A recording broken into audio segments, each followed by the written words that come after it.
First ever factory outlet Mukunda jewellery KPHB Kothapet Khammam Somajiguda Hanamkonda. నమస్తే రమగారు. నమస్తే జయ. రమగారు, ప్రయాణాలు చేసేటప్పుడు గతంలో కూడా ఒకసారి మనం మాట్లాడినట్టు గుర్తుంది, కానీ మళ్ళీ ఈ మధ్యన ఎవరో నన్ను అడిగారనమాట.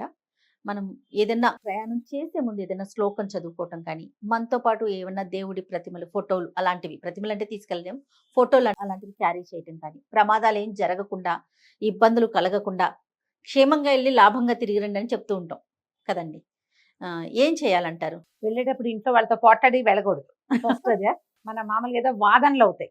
ప్రయాణం ఎవరైనా బయలుదేరి వెళ్ళేటప్పుడు గొడవలకి దారి తీసే పరిస్థితులు రానివ్వద్దు. నిజమండి, వెళ్ళేటప్పుడు ఏదో ఒక ఇష్యూలు కొన్నిసార్లు ఆ ర్యాష్ డ్రైవింగ్ అవన్నీ ఇబ్బంది పెట్టచ్చు. ఇప్పుడు సెల్ఫ్ డ్రైవింగ్ వెహికల్స్ కదా అన్నీను, ఎవరి దారి వాళ్ళు తోలుకొని వెళ్ళిపోతున్నారు. ఈ విసుగట్లో ఏవైనా ఇబ్బందులు పడతారు. అలాంటివి చేయొద్దు. కొట్లాట్లు గొడవలు అలాంటివి ఉన్నప్పుడు కాసేపు సిమితంగా కూర్చుని మంచినీళ్ళు తాగి అప్పుడు వెళ్ళండి. ప్రయాణాలకు వెళ్ళేటప్పుడు హైరానా టెన్షన్ క్యారీ చేయొద్దు. ఫస్ట్ అది ఇది బేసిక్ రూల్. ఎవరికైనా సరే మనం పిల్లల్ని పంపిస్తాం, జాగ్రత్త జాగ్రత్త జాగ్రత్త జాగ్రత్త అని చెప్తాం. అక్కడికి వెళ్ళకు, ఇక్కడికి వెళ్ళకు, అందులోకి వెళ్ళకు, ఇందులోకి వెళ్ళకు. మా పిల్లలు సాయంకాలం అది పొద్దున బయటకు వెళ్తున్నాడు, నేను జాగ్రత్తనే చెప్తాను. వాడు అనాలి, అనాలి. అనకపోతే నాకు ఫీలింగ్ ఏమిటి వీడు అనలేదు అలా అనిపిస్తుంది. వాడు అంటే సేఫ్ ఫీల్, వాడు అనకపోతే టెన్షన్. ఒక్కొక్కరికి ఒక్కొక్కటి ఉంటుంది కదా. అనాలి. వాడు తలకాయ ఊపి లేదా శబ్దం వస్తే వినేస్తే స్థిమితంగా ఉంటుంది. జాగ్రత్త అని చెప్తాం. ఎవరైనా వెళ్తుంటే జాగ్రత్త లాంటి పదాలు ఎక్కువ అనకూడదు. ఓసారి అని ఊరుకోవాలి. కొంతమంది అదే పనిగా జాగ్రత్తలు చెప్తారు, ఏదో కంపు మునిగినట్టు అవుతుంది. నువ్వు ఇలా చెప్పావు అందుకే ఇలాగైందంటారు. అంత ఎక్కువ కాకుండా కొంచెం జాగ్రత్త వహించడం. ఇంట్లో నుంచి బయటికి వెళ్ళేటప్పుడు ఎవరైనా ప్రతిరోజు కూడా దేవుడికి దండం పెట్టుకుని వెళ్తే మంచిది. మనకి ఏదో ఒక దేవతార్చనో, ఒక దేవుడి మందిరమో, ఓ చిన్న గూడో ఏదో ఒకటి ఉంటుంది కదా. మనం ప్రార్థనా స్థలం దీపారాధన చేసుకునేందుకు పెట్టుకునేది. దండం పెట్టుకోండి, దేవుడికి దండం పెట్టుకుని వెళ్ళండి. అది మనం పరీక్షలకు వెళ్ళేటప్పుడు కావచ్చు, ఇంటర్వ్యూకి వెళ్ళేటప్పుడు కావచ్చు, ఏదైనా మంచి మాట్లాడడానికి, లేదా ఊరికే క్యాజువల్ రోడ్డు మీదకి వెళ్తావు నువ్వు ఏదో పని మీద, ఉద్యోగం మీద, క్యాజువల్గా కూరలు తెచ్చుకోవడానికి వెళ్ళేటప్పుడు దండం పెట్టుకోమని చెప్పట్లా నేను. అప్పుడైనా దండం అవసరమే, కానీ ఏదైనా పని మీద ప్రయాణము ఊర్లు వెళ్ళేటప్పుడు తప్పకుండా నేను చేసేది చెప్తా చేయాలి. మేము ఏదైనా 2 రోజులు ఇల్లు తాళం పెట్టి వెళ్ళేటట్టయితే నేను ఎంత తెల్లవారుజాను 3ంటికి బయలుదేరినా ఒక చెంబు నీళ్ళు దిమ్మరించుకుని దీపం పెట్టకుండా వెళ్ళను. బాబు నా ఇల్లు మీ చేతిలో పెడుతున్నా జాగ్రత్త అని చెప్తా. దేవుడికి జాగ్రత్త అని చెప్పడమే అలవాటు నాకు. 4ంటికి 3ంటికి తిరుపతి ప్రయాణాలు ఏ ఊరైనా వెళ్తే ఎర్లీ మార్నింగ్ బయలుదేరుతుంది. ఖచ్చితంగా దీపారాధన చేసి వెళ్తాను. స్నానం చేయకుండా వెళ్ళను. మీ అలవాట్లు, మీ పద్ధతులు మీరు ఎలా కావాలంటే అట్లా. కానీ ఒకసారి నమస్కారం చేసుకుంటే ఏంటంటే, మనం ఒక్కసారి భగవంతుడి ప్రతిమా విశేషమో, ఫోటోలో ఏదైనా చూస్తే మన దేవుడికి గూడు మనకి ప్రశాంతతనిస్తుంది కదా. అవును కదా, స్థిమితం ఉంటుంది లోపల. దానివల్ల ప్రయాణం సజావుగా అవుతుంది. ఏదైనా హ్యాండ్ బ్యాగ్లో అలవాటుగా కొంతమందికి ఒక్కొక్కళ్ళు ఒక్కొక్క రకంగా పెట్టుకుంటారు. పెద్ద పెద్ద ప్రయాణాల్లో రోజువారీ మన బ్యాగు నేను బ్యాగు తెచ్చుకుంటాం. బ్యాగులో కాస్త కుంకుమ, ఓ అమ్మవారిదో, అయ్యవారిదో, ఆంజనేయ స్వామిదో, రాముల వారిదో, మీకు ఇంకా మీ ఫేవరెట్లు భగవంతుడు దేవుడు ఏ విశేషం మీకు నచ్చుబాటుగా ఉంటే వారినో పెట్టుకోవటం, ఉంచుకోవటం బ్యాగులో. కబుక్కుని ఎక్కడైనా ఏదైనా ఇబ్బంది అయినా, భయం వేసినా, పిల్లలు బెదిరినా కుంకుమ తీసి బ్యాగులో నుంచి పెట్టుకుంటాం కదా. ప్రయాణాల్లో ఎక్కడైనా ఉంటుంది లోపల మన దగ్గర ఒక పాజిటివ్ ఫోర్స్, ఒక పాజిటివ్ ఎనర్జీ మనతో పాటు మనం ఎక్కడికి వెళ్తే అక్కడికి క్యారీ చేయటం. ఇది ఒక ప్రాక్టీస్. నువ్వు కూడా పెట్టుకుంటావు బ్యాగ్లో. నువ్వేం పెట్టావు చూపించు, నీ బ్యాగ్లో ఏమున్నాయి? నా బ్యాగ్ చూపించిన మీకు చూపించు, చూద్దాం ఏముంది. గోన్ బస్తా కదా జోలి ఇది. నవద్రమ్మ గారు అన్ని చూపించను, కొన్ని చూపిస్తాను. జనరల్ గా నువ్వు పాజిటివ్ గా ఫీల్ అయ్యే విషయం ఏమిటో చూపించు మాకు. ఓకే, ఫస్ట్ నేను నా మనీ వ్యాలెట్ పర్సులో ఒక పర్సు ఉంటుంది, దాంట్లో మళ్ళీ ఇంకొకటి ఉంటుంది. ఓకే, ఇది మా అయింది తీసేసుకున్నా నేను. ఇందులో సాయిబాబాని పెట్టుకుంటానండి, కార్డ్స్ తో పాటు మనీతో పాటుగా. ఒక బాబా గారు ఉంటాడు. మా దగ్గర ఒక జేజి ఉంటుంది, జేజి పెట్టుకుంటాను. కనకదుర్గ. ఓకే, తర్వాత కుంకుమ. మీరు చెప్తుంటే నాకు నా బ్యాగ్ చూసి చెప్పినట్టే అనిపించింది రమ్మగారు. నాకు నేను నా బ్యాగ్ గురించి చెప్తున్నాను. వచ్చే ఓ పర్సులో ఇంకో పర్సు, ఇంకో పర్సు కలిసిపోకుండా చూడ. ఇప్పటికి 4 పర్సులు తీసింది. దానికి గోని బస్తాలు కావాల్సిందే అని పెట్టాలండి. ఇదిగోండి కుంకుమ మళ్ళీ మొన్న ఈ మధ్య ఏదో గుడికి వెళ్తే అక్కడ అదో ఇచ్చినాయి. పొట్లం. ఇవి నేను బ్యాగులు మారుస్తా ఉంటా. ఈ మార్చిన పర్స్ మాత్రం అలాగే. ప్రతిసారి ఇవన్నీ తీసి మళ్ళీ అందులో పెట్టుకుంటాను పెట్టుకుంటా. అనమాట. ఇది ఒక కార్యక్రమం. ఇంక ఇది అలవాటుగా ఎక్కడికి వెళ్ళినా ఏం చేసినా ఇది అలవాటు. కొన్ని తర్వాత? చిల్లర పైసలు అక్కడి నుంచి ఏదో పుస్తకం ఉందిగా, వెంకటేశ్వర వ్రతకల్పం. ఆ, ఇందులో విష్ణు సహస్రనామాలు అన్నీ ఉన్నాయి. ఉన్నాయి. అందుకని అది పెట్టుకుంటాం. మొత్తం అన్నీ ఉన్నాయి అని ఆయన ఉన్నాడు కదా చెప్పేసి, బాలాజీ పెద్ద గారు. ఆయన ఉన్నారని చెప్పేసి ఈ బుక్. వెనకాల ఎవరు ఉన్నాడు? మలయప్ప స్వామి మలయ- వెళ్తున్నాడు. మలయప్ప స్వామి. ఎస్, అవునండి. ఇవి మాత్రం ఇంకా రెగ్యులర్ గా ఈవెన్ నేను ఫ్లైట్ లో జర్నీ చేసినా కూడా మొత్తం తీసి మళ్ళీ ఆ బ్యాగ్, చిన్న బ్యాగ్ అయినా సరే ఇవి పట్టేలాగా చూసుకునే పెట్టుకుంటాను అమ్మగారు. నా దగ్గర పుస్తకాలు ఉండవు, ఎందుకంటే నా నోటుకొచ్చు కాబట్టి. ఎస్, అంతేగా. పుస్తకం పెట్టుకోను, కానీ నేను కూడా అంతే, కొంచెం కుంకుమ, కొద్దిగా చిల్లర, ఆ పర్సు అలా మారుతూ ఉంటుంది. మారుతూ ఉంటుంది. క్రెడిట్ కార్డ్స్, డెబిట్ కార్డులతో పాటుగా ఒక జేజీ ఎవరో ఒకళ్ళు, సాధారణంగా కనకదుర్గమ్మే ఉంటుంది. అంటే దుర్గమ్మే మీ ఫేవరెట్ ఇంకోటి కాదు, ఆ ఫోటో కలర్ఫుల్ గా ఉంటే అట్రాక్టివ్ గా ఉంటుంది, అందుకు అదొకటి. ఓకే. అక్కడి నుంచి లేకపోతే ఇప్పుడు టీటీడీ వాళ్ళది చిన్న మలయప్ప స్వామి ఉన్న కార్డ్స్ వేస్తారు, క్యాలెండర్ కార్డు. అది కొంచెం డేట్లు చూసుకోవడానికి ఉపయోగపడుతుంది. తర్వాత ఏమో ఫోటో బాగుంటుంది, ఆయన ఒక పాజిటివ్ ఫోర్స్ మన దగ్గర ఉంటాడు. ఏదైనా తప్పి తగిలి ఉంటే లోపల నుంచి తీసి, తండ్రి నువ్వు ఉన్నావు నాయనా అని ఓ మాట చూసుకుని కంటితో చూసుకుని దండం పెట్టుకోవడానికి బాగుంటుంది. ఇవి ఒక అలవాటుగా ఉంచుకోండి. అలవాటుతో పాటు అమ్మగారు ఇందాక మీరు చెప్పారు చూడండి, మనతో పాటు ఏదో ఒక శక్తి ఉంది, ఒక నమ్మకం, ఒక ధైర్యం. మనం జాగ్రత్తగా వెళ్ళి వస్తాము, ఎలాంటి ఇబ్బందులు ఉండవు. ఏదన్నా వచ్చినా సమస్య వచ్చినా ఆయన ఉన్నాడు ఉన్నారు, కదా. ఆ తల్లి ఉంది అనే ఒక నమ్మకం, అంతే. ఈ అలవాట్లతో పాటుగా ఇంట్లో నుంచి బయటికి వెళ్ళేటప్పుడు ఆంజనేయ స్వామిని తలుచుకోవటం, వినాయకుడిని తలుచుకోవటం, ఈ రెండు చాలా మంచివి. సాధారణంగా ఏం చెప్తారంటే, ఆంజనేయ స్వామి ద్వాదశ నామావళిలోని పయనించున్నప్పుడు, శయనించున్నప్పుడు నిన్ను తలచిన అని చెప్తారు. ఏ భయాలు ఉండవు. పడుకునేటప్పుడు ఆంజనేయ స్వామిని తలుచుకోవాలి, ప్రయాణం చేసేటప్పుడు ఆంజనేయ స్వామిని తలుచుకోవాలి. ఎక్కడికైనా వెళ్ళేటప్పుడు వీళ్ళు ఏంటంటే వాళ్ళు మనతో పాటు ప్రయాణం చేస్తారని చెప్పబడుతుంది. నాకు ఇంకొక ప్రాక్టీస్ ఉంది, పిల్లలకి స్కూల్కి వెళ్ళేటప్పుడు కూడా చెప్పేదాన్ని, ఆపదామ పడతారని చెప్పుకుంటాను. జయ కారు ఎక్కటం ఆలస్యం, ఆపదామ పడతారం ఒక 11 సార్లు లెక్క పెడతాను. ఏదైనా ఫ్లైట్ ఎక్కుతున్నాం, నాకు ఫ్లైట్లు భయం అయినా ఎక్కుతూనే ఉన్నాం అనుకో, ఫ్లైట్ లోపలికి వెళ్ళంగానే అడుగు పెట్టడం ఆపదామ పడతారని చదువుకుంటాను నేను. మనతో పాటు మన చుట్టూతా అందరికీ ఉంటుంది. మనొక్కళ్ళకనే కాదు కదా, ఎవరికి ఆపదామ పడతారం ఇష్టం ఉంటే వాళ్ళు అది చదువుకుంటారు.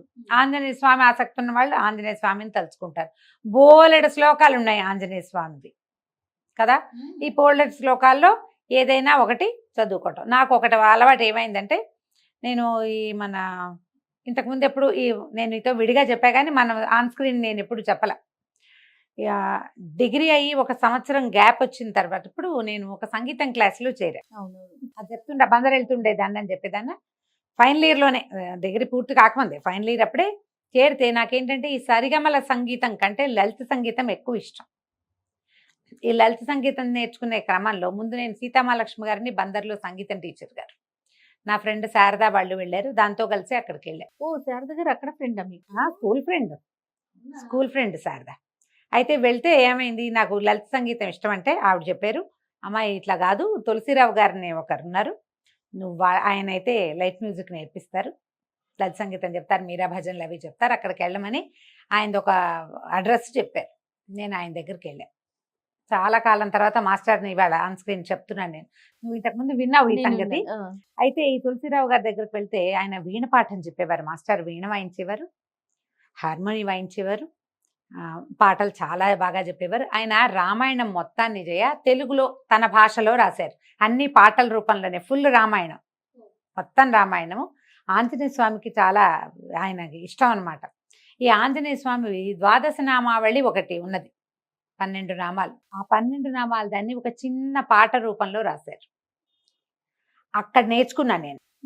అదేంటంటే మేము ఏదైనా క్లాస్ మొదలు పెట్టేటప్పుడు పాడేవాళ్ళం, తర్వాత మొత్తం పాఠం అంతా అయిపోయి తిరిగి పిల్లలంతా వెళ్ళిపోయేటప్పుడు మళ్ళీ ఒకసారి ఆ హారతి పాట పాడుకుని లేచి వచ్చేసేవాళ్ళం. క్లాసు అట్లా మొదలు పెట్టించేవారు అనమాట. వెళ్ళగానే ఒక ప్రార్థనా శ్లోకం, తిరిగి వచ్చేటప్పుడు ఒక ప్రార్థన పాట. ఆ పాటల్లో ఇది అలవాటైందనమాట. హనుమాన్ అంజనీ పుత్ర పవన సుదతనే మహాబల, శ్రీరామదూత పార్థుని సఖుడ, మెరయి కన్నులవాడ అమిత విక్రముడ. ఈ 12 నామాలు అవును. లింగాక్షర ఫల్గుణ సఖ ఇట్లా ఉంటుంది. దాన్ని ఆయన తెలుగులో రాశారు. అది అప్పటి నుంచి అలవాటైంది జయ. మా అమ్మగారికి అది చాలా ఇష్టం. ఆ రాగం బాగుండేది. భలే అంటే ఒక పాడంగానే ఒక సంతోషం కలుగుతుంది అనమాట. ఒక ఉత్తేజంగా అనిపిస్తుంది. ప్రయాణాల్లో అది పాడుకోవటము, అది చదువుకోవటము అలవాటైంది. ఇప్పుడు ఎన్ని సంవత్సరాలైంది, అన్నేళ్ల నుంచి ఆ పాట అలాగే ఉంది. మా ఇంట్లో ఈ పండగలప్పుడు, పూజలప్పుడు, బొమ్మలు పెట్టినప్పుడు అలా పాడేవాళ్ళం. ఇప్పటికి కూడా మా అక్కయ్య వాళ్ళు తులసిరావు గారు పాట పాడు అంటారు.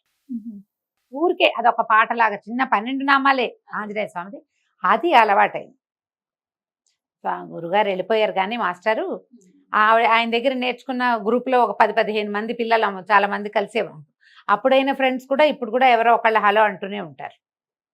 తులసిరావు గారు రామాయణం మాత్రం ఎన్ని చోట్ల పాడేమో మాస్టర్ రాసింది. ఆ రామాయణం కథ అంతా ఆ పాటలన్నీ పోయినా ఈ ఆంజనేయ స్వామి ప్రార్థనా శ్లోకం మాత్రం ఉండిపోయింది. ఇంకా అలాగే ఉండిపోయింది. ఇక అట్లా అలవాటుగా ఉంటుంది కదా. ఒక ఎలా అనిపిస్తుంది అంటే మనం ఏదైనా ఒక మంచి విషయాన్ని గురించి మాట్లాడామనుకో మనసుకి ఆహ్లాదంగా ఉంటుంది. అవును. నువ్వు ఒక సెంటో ఏదో ముట్టుకున్నావు, రోజంతా ఆ వాసన మన చేతికి ఉంటుంది. పాజిటివ్ ఎనర్జీ అలాంటిది. ఇది మీరు ఫీల్ అవ్వాలి, అనుభవించాలి. అనుభవించి తెలుసుకోవాలి. ఇప్పుడు వాసన వస్తోంది, కాసేపటికి పోతుంది, ముందు గుప్పమని వస్తుంది, తర్వాత చెయ్యి దగ్గర పెట్టుకుని వాసన చూసామనుకుంటే మన లోపల తెలుస్తుందిగా వాసన. ఇది ఎలా ఫీల్ అవ్వాలి? ఇది మనం వాసన చూడకపోయినా అది మనతో ఉన్నట్టుగా ఫీల్ అవ్వాలి. మీరు దానికోసము ఒక ప్రాక్టీస్ కోసమే ఏదైనా ఒక భగవంతుడి ప్రతిమో, ఒక కార్డో, ఒక పుస్తకమో, దేవుడికి వాడిన అమ్మవారికి పూజించిన కుంకుమో, అయ్యవారికి సమర్పించిన విభూదో, భస్మమో ఏదైనా ఒకటి మనతో పాటు ఉంచుకుంటే, కొంతమంది అమ్మా నాన్నలు గుర్తుగా ఉంచుకునే వాళ్ళు కూడా ఉంటారు. వీళ్ళు మనతోటే ఉన్నారన్న భావన వస్తుంది. మీకు ప్రయాణాల్లో ప్రమాదాలు జరగవు. ఒకవేళ జరిగినా ఎక్కువ ప్రమాదం కాకుండా ఏదో చిన్న దాంతో పోతుంది. దేవుడు మనతో ఉన్నాడు అనిపిస్తుంది. అంటే ఇవన్నీ పెట్టుకునే వాళ్ళు, ఈ గుళ్ళకి వెళ్ళే వాళ్ళు, గోపురాలకు వెళ్ళే వాళ్ళు, యాత్రలకు వెళ్ళి యాక్సిడెంట్లు అయిన వాళ్ళు ఉండరా అని ఒక ప్రశ్న ఉంటుంది మన వెనకాల కదా. అందరికీ వస్తుంది. అయ్యప్ప గుడి దీనికి వెళ్ళి తిరిగి వచ్చినప్పుడు ప్రమాదం జరిగింది, పోలేదా వాళ్ళు దేవుడి దగ్గరికి వెళ్ళారు, అక్కడ ఎందుకు పాజిటివ్ ఫోర్స్ పని చేయలేదు అంటారు. రకరకాలు జరుగుతాయి. ఇప్పుడు అయ్యప్ప గుడికి వెళ్ళి ఆ యాక్సిడెంట్ అయిందని నువ్వు అయ్యప్ప గుడికి వెళ్ళడం మానేస్తావా? ఎవరైనా మానతారా? మానం కదా. తిరుపతి కొండ మీద చూస్తూ యాక్సిడెంట్ అయింది, తిరుపతి కొండ వెళ్ళటం మానేస్తావా? ఎందుకు? రోడ్డు మీద వెళ్తున్నవాడు పడిపోతాడు, మన ఎదురుకుంటానే, నువ్వు వెళ్ళడం మానతావా? మానవుగా ఎందుకు మానలేదో చెప్పు. దానికి ఒక ఆన్సర్ ఉందా మన దగ్గర? జరుగుతూ ఉంటాయి అట్లా. జరుగుతున్నాయని మనం వెళ్ళడం మానలా. అన్నం తింటూ తింటూ ములక్కాడ ముక్క గొంతులో గుచ్చుకుని పోయారు మన ఈ మధ్య ఎవరో తెలిసిన వాళ్ళు. అది చెప్పారు ఆ మాట, ములక్కాడ గుచ్చుకుంది. ములక్కాళ్ళు మానేస్తాం మనం? ములక్కాడ గుచ్చుకుంటుంది, జాగ్రత్తగా ఉంటాం ఓ పూట, తర్వాత అది మర్చిపోతాం. జీవితం అలాంటిదే కదా. అంతేగా. పాజిటివ్ ఎనర్జీని ప్రశ్నించద్దు. ఫస్ట్ ఇది నేర్చుకోవాలి. అది మనతోటి ఉంచుకోవాలి. ఏదైనా నోటితో మంచి మాట అనుకునే అలవాటు ఉంటే ఒకటి అనుకోండి, అది మీకు ప్లస్సే కానీ దానివల్ల మీకు ఏ నష్టము జరగదు, ప్లస్ అవుతుంది. కొంతమంది కారులో బయలుదేరంగానే విష్ణుదాసనామం పెట్టుకుంటారు ప్రయాణాల్లో. ముందు అది వినేశాక తర్వాత ఇంకోటి ఏదైనా చిన్న చిన్న డ్రైవ్స్ అయితే ఏవో దేవుడి పాటలు పెట్టుకుంటారు. అన్నీ కూడా మీరు సంగీతం పెట్టుకున్నట్టే ఇది కూడా పాజిటివ్ సంగీతం పెట్టుకుంటే ఇంకా మంచిది. ప్రాక్టీస్ చేయండి, ఇది పిల్లలకి నేర్పించండి. మీ పిల్లల్లో దైవభక్తి ఎలా పెంచాలని మనవాడు ఎప్పుడు రెగ్యులర్ క్వశ్చన్ అది. పిల్లల్లో దైవభక్తి అలవాటు చేయాలి. అన్నంతో పెరుగన్నంలో ఆవకాయ నలుచుకోవడం, అరటిపండు నలుచుకోవడం, మామిడి పండు నలుచుకోవడం, అరిసె ముక్కో సపోటా వాళ్ళు నలుచుకోవడం ఎలా నేర్పించాం మనం, అంతేనా? దైవభక్తి అట్లా నేర్పించాలి. నేర్పిస్తే అలవాటు అవుతుంది, తర్వాత దాంట్లో నమ్మకం కుదురుతుంది, తర్వాత దాని ఆలంబనతో జీవించడం వస్తుంది. మనకు కావాల్సింది అది. ఎలాగోలాగా బతికేస్తాం, సంతోషంగా బతకటం కదా ఇంపార్టెంట్, ధైర్యంగా బతకటం ఇంపార్టెంట్. ఆ రెండిటికి పాజిటివ్ ఎనర్జీని మనతో ఉంచుకోవటం ఎలా అనేదాన్ని ప్రాక్టీస్ చేయండి. హ్యాండ్ బ్యాగుల్లో లిప్స్టిక్లు, కాజల్ పెన్సిల్స్ గోల్డ్ అని పెట్టుకుంటాం. వాటితో పాటు దైవ సంబంధమైన ఒక వ్యవహారాన్ని మీతో ఉంచుకోండి. మీ పిల్లల బ్యాగుల్లో ఉంచండి.